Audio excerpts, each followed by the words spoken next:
Natalie, and I am filling in today for Rhiannon, Dream Dancer.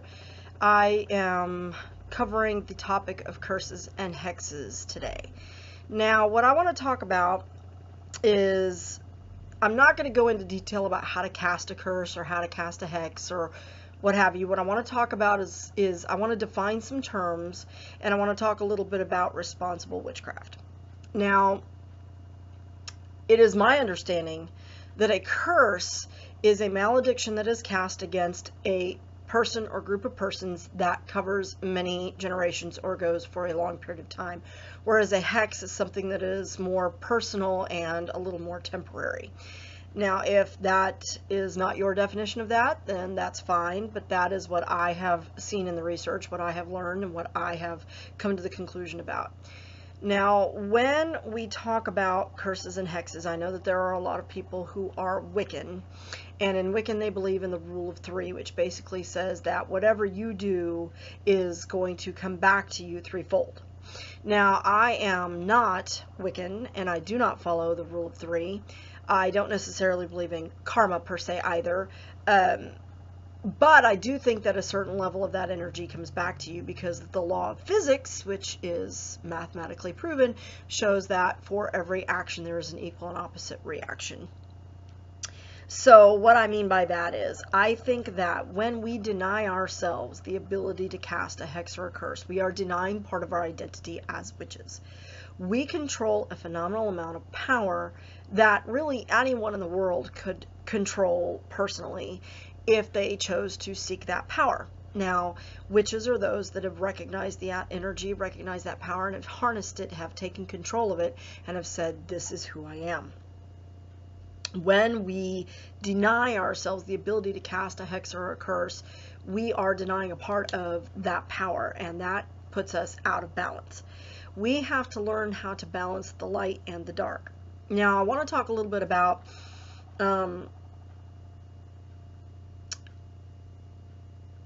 this is going to be, for me, a bit of a continuation from the video series that we did earlier this season in black magic or white magic. I am one of those that I do not feel magic has a color. Magic is magic, and it is the intent and the visualization and use of the person who is casting that determines whether it is beneficial or maleficial. Benediction or malediction. I prefer the term malediction or baleful workings for workings that are of a less positive nature, that are darker in nature. And I do not see them as bad. I don't believe that there's good magic or bad magic either.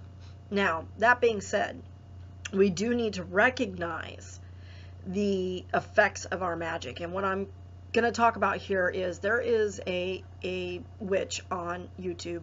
His name is AussieWitch90, I believe is his username. His name is Mark, and he is an excellent witch. He is quite knowledgeable. It's been in his family, so this is something that's been passed down to him. He has a lot of knowledge, and he's a very good witch. And he talked about taking control as witches, and in one of his videos he gives an example about how there was a situation where he lived where a woman had been kidnapped by her abusive husband or boyfriend and a friend of his, and she was missing, and people were fearing for her safety, and a lot of people were passing around a thing on Facebook, you know, oh, pass along the word. And he said, no, we're witches, we're going to take control of this situation. And he cast a spell, and this was something that was very personal to him because of some things that had happened in his family, and he had a lot of strong visualization and intent behind this spell. And he cast that this person should feel such remorse for their action that he would return this woman safely immediately, and the next day he let her go. Now, an unintended consequence of that spell was that this man ended up committing suicide. Do I think that Mark was responsible for that? I think Mark was somewhat indirectly responsible for that. Do I think he should feel some repercussion for that? No. Because when it comes down to it, this man, although he had all this remorse that was cast upon him by the spell, he could have taken two different paths. He could have used that remorse to go and seek help for his condition and to find out why he was behaving violently towards this woman and that he supposedly loved and cared for, and he could have sought help for that condition, or he could have taken the path that he did, which was to commit suicide. So I do not feel that Mark was directly responsible for this. He had an indirect role because he caused the man to feel the remorse. But do I think that Mark's going to feel any repercussion from that? No, because his intention was to bring this woman home safely. That's what he cast for. He wanted the man to feel remorse for his action. He didn't ask that the man kill himself. So, but it was an unintended consequence of the action of casting that particular spell. So I do think that you need to consider that there may be repercussions you did not intend in your actions, and you need to watch for that, because what affects one person affects everyone, and I think that's something that we don't understand or appreciate. I am getting my PhD in child development, and in my program I take a lot of the same classes as the family counselors. It's a marriage and family therapy program that's housed in the same department as mine, and a lot of our classes overlap. And one of the things that we've studied is the writings of Dr. Murray, and Dr. Murray states that people are not individuals just floating around in space without themselves, by themselves, that we're not in isolation. We are a system. Each individual is a system, each family is a system, each community is a system, and the world is a system. And what affects one little thing ripples out and affects the rest of the world.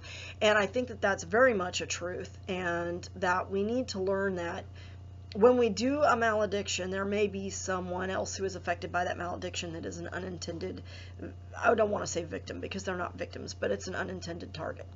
Okay, so when you are casting a hex or a curse, it is something that is not to be done lightly, and that's my point.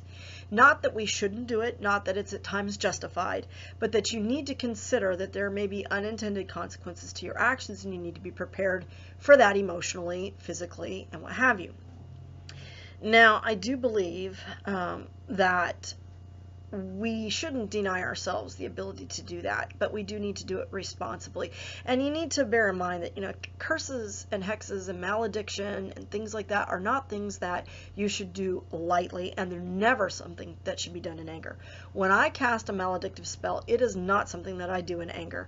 I take time, I meditate about it, I think about it, I try to look at the long-term consequences, the short-term consequences, and I try to choose a spell that's going to be in proportion to the wrong that was done, because I am a believer in justice, and I do think that if you do something that is unjustified, you will see consequences from that directly to you. But I don't think that it's any other witch's job to judge you in your actions. So when you are casting malediction, I do think that it's important to bear in mind the idea of justice, and I do think that you need to really consider what you're doing before you do it. Now, that's not to say that some heavy-duty stuff isn't sometimes called for. If someone has physically harmed you, physically harmed your family, has done something that's going to have a long-term negative effect on you, they've cost you a job or something unjustly, then absolutely. There are people that are out there that do nasty, nasty things, and they need to be spanked, so to speak. One of the things that really drew me to this path and away from a path that was Christian was, one, the idea that there is far more balance in this path, but also the idea of personal responsibility. I think in a lot of other faiths, it's so easy to say, oh, I was tempted. The devil made me do it. That was one of the things that always got me about Christianity, is people would go out on Saturday night and they would sin their little heart's content, and then they would come back on Sunday and confess their sins, and they'd be forgiven, and they'd be back out the next week doing the same thing, and nothing ever changed. And I found that highly hypocritical and annoying. You know, you can't just lay the blame on someone or something else. And that's one of the things that I really like about this path, is that we as witches, we have to take personal responsibility for our actions, even if it's a working we're doing for someone else. We are aiding and abetting that person in completing that action, or we're doing that action for that person. And when you do something like a curse or a hex, you need to take that responsibility and own that action, because there will be some reaction to that, and it may be something that you weren't considering that you weren't prepared for. So you do need to do it with a lot of forethought, a lot of meditation, a lot of thinking or prayer, if you want to call it that. Consult with your deity or with your ancestors, your higher being. There is a higher being, and we need to consult that and understand. Now, I think too that it's important to understand that if you're even considering that, something's already formulating. Remember that for us as witches, thoughts and words are one and the same as actions. What is manifesting here is manifesting in the outer. So if that is something that you're thinking, there's already working in the way. So be very cautious, but be responsible, but don't deny your power. If you feel it's something that needs to be done, then you need to do it. And if it's something that was not justified, you're going to feel that and be prepared for that. Again, I don't think it's something that should be done. Like if somebody cuts you off on the road, you shouldn't say, I curse you and your generation from now until, to have horrific actions against you or to die a horrible death. I mean, you just don't do things like that. And that's not because you can't, it's because you don't, because you have that sense of personal responsibility. A true witch is one that is truly responsible and understands and respects that action and acts with maturity and integrity, not someone who just goes out and does stuff because they can. That's childish and immature, and it's irresponsible, and we can't have that. So when you are talking about cursing and hexing, it is effective. It does work. We should do it when it's called for. We should not deny ourselves that part of our path. And it's not all light and rainbows, guys. This all love and light, it's great, and we should strive for that. But there has to be dark to balance the light. There are bad things that happen. There are bad people that are out there that just don't care about their fellow human being. And there are times when that kind of action is warranted, justified, and should take place. So I'm certain that there are plenty of you out there that will have comments to that effect that don't like what I'm saying, and that's cool, and I understand. And if that's your view, that's your view. Another thing that I really like about this path is that we can have opposing views and we can discuss them like adults and carry forth that discussion, and it is a discussion that should be ongoing and occurring. We're always learning. We're never done learning. There's always something new that we need to know and understand. And when you are looking at creating a curse or a hex too, I think too, you really need to consider the person that you're casting against or the situation that you're casting against. I actually prefer to cast against situations than against individual people, because we don't know what's been going on in that person's life. We don't know what has led them to this point in their life. We don't know why they're reacting the way they are. And it may be that there are certain mitigating circumstances that are causing them. Perhaps they've never been taught a better way to deal with the situation that they're finding themselves in. Maybe they've never been in the situation that they're finding themselves in, and they're responding out of a fight or flight response. So it's our job as the witch to step back and say, okay, before I do this, I need to consider all of these factors. I need to formulate a curse or a hex or a spell or a malediction that is going to be appropriate to the situation, that's going to affect the kind of change that I would like to see in this person in the future and cause them to not do this kind of work again or this action again.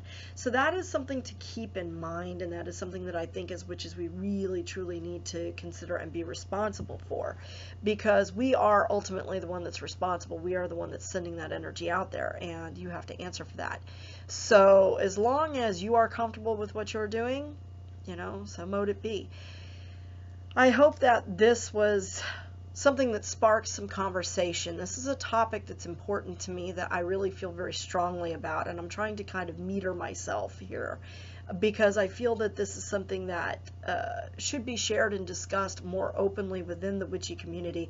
And I would really like to see some comments that are thought-provoking and some conversation come out of this, perhaps on our Facebook page, Witches of the Moon. So please, please, please give us some of your ideas and your opinions on this topic. If you disagree with me, great, but tell me why. Don't just say your idea sucks, because it's really not a mature responsible response to that. Please tell me what it is that you disagree with. I would really like to hear that. If you agree with me, don't just say, yeah, I agree. Give us some of your perspective and some of your experience in this, and it would be very interesting to share. I hope that you all have a wonderful, wonderful day. I hope that you find many blessings and very little dark in your days today, and I hope you have a wonderful week. Thanks for watching Witches of the Moon.